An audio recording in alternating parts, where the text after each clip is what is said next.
আসসালামু আলাইকুম। অনেক মানুষই আছে একজন অন্যজনকে ঠকানোর চিন্তায় থাকে। কিভাবে কাউকে ঠকানো যায়? নানান অজুহাত খুঁজে ঝামেলার। কারণ কিছু অংশ মানুষের কাজেই ঝামেলা করা।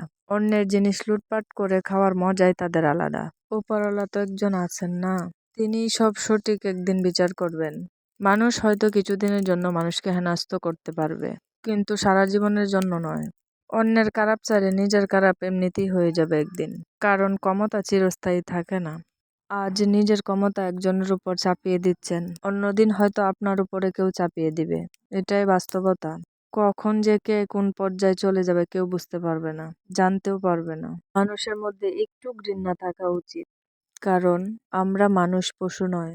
নিজে রোজগার করা ভালো, অন্যের কোনো কিছু দেখে চোখ ফেরানো ভালো না। নিজের পরিশ্রম করে অর্জন করা ভালো, অন্যজনের গুলা দেখে হিংসা করা ভালো না। মানুষ কিভাবে যে অল্পতেই বদলে যায় এটাই বুঝি না।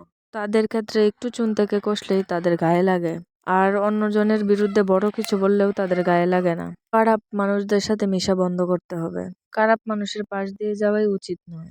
তাদের এরিয়ার মধ্যেই না ঢোকা ভালো। কারণ যে ঝগড়াটে সে নানান বাহানা খুঁজবে ঝগড়া করার জন্য।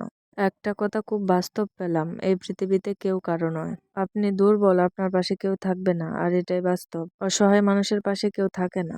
যদি কেউ থাকেও তাহলে সে ভয়ে চুপ থাকে, ন্যায় ন্যায্য কথাগুলো বলতে পারে না। কারণ তার মুখ বন্ধ করা হয়, সে যাতে কোনোভাবেই সততা সামনে না আনে। আর এইভাবে কতদিনই বা চলবে? রাজত্ব রাজত্ব একদিন ঠিকই শেষ হবে। একটু চিন্তা করে দেখেন, একটু চিন্তা করে দেখেন, এই দেশে রাজত্ব চিরস্থায়ী নয়। একদিন ঠিকই সব শেষ হবে। পাপ করতে করতে যখন পাপের বোঝা ভারী হবে তখন এমনিতেই ডুবে যাবে। তখন চেষ্টা করলেও আর উঠতে পারবে না। হিংসা মানুষকে ধ্বংস করে দেয়।